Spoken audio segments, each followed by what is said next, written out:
Hello, my name is Jenna Jones, and my capstone project is on improving Foley catheter management to decrease infections.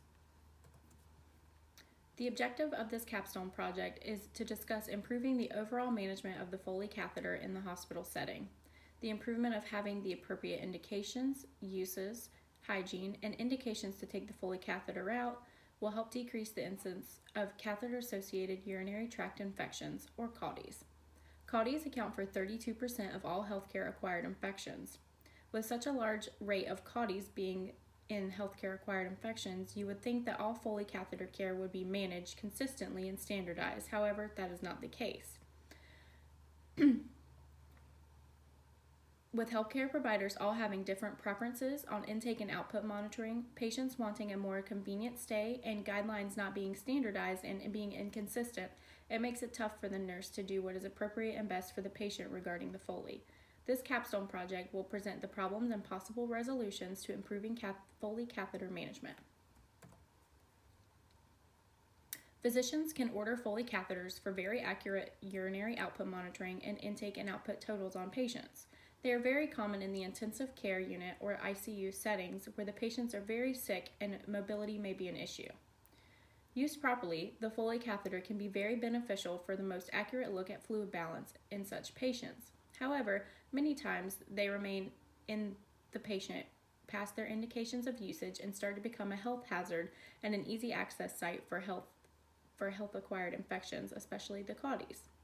Not only can improper Foley catheter use lead to urinary tract infections, increased length of stay, and mortality, but it can also lead to unnecessary antibiotic use, and that will develop multi-drug resistant organisms. In the hospital setting, it is not uncommon to come across physicians that automatically want to put a Foley catheter in a patient for the ease of gathering the most accurate information and monitoring, especially intake and output totals.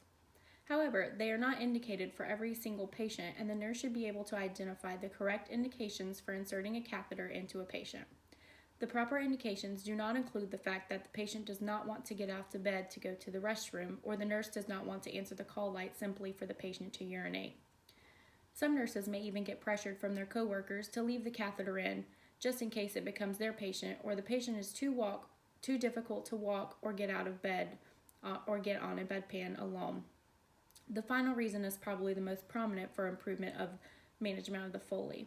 The nurse-driven Foley removal protocol differs from hospital to hospital, but should, in fact, be the same across the board to avoid unclarity and uncertainty with the Foley catheter care.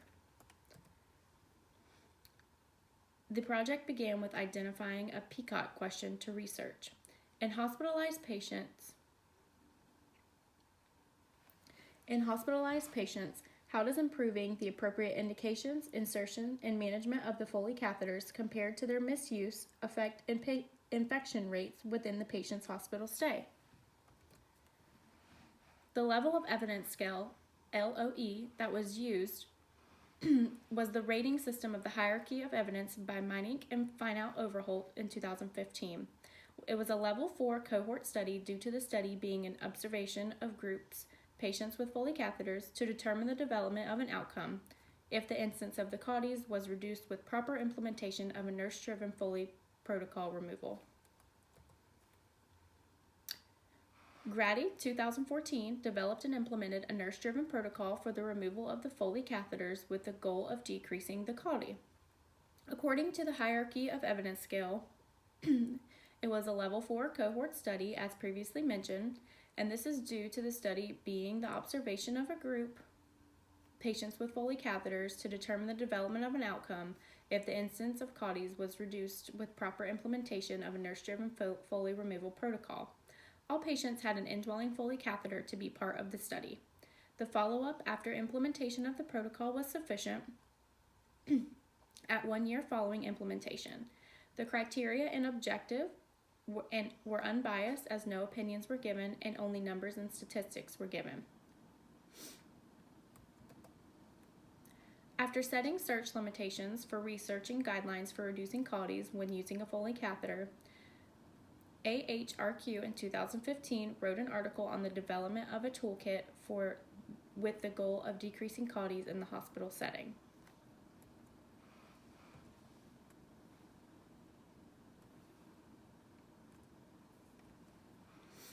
The team's research was part of a 4-year development plan that combined research from all sources and was impartial to bias while including the research.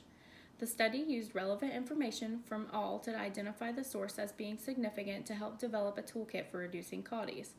The project consisted of 3 phases: corresponding data and collection periods, which is the baseline information, implementation and sustainability. During the toolkit implementation, these registered hospital units provided the number of catheter days, patient days, and CAUTIs observed, and this was the outcome data. The units also included the number of patients and catheters, as well as indications for the catheters, and this was the process data. To assess the project's implementation success, the following 3 measures were captured and tracked: CAUTI rates, CAUTI population rate, and the catheter utilization rates and ratio.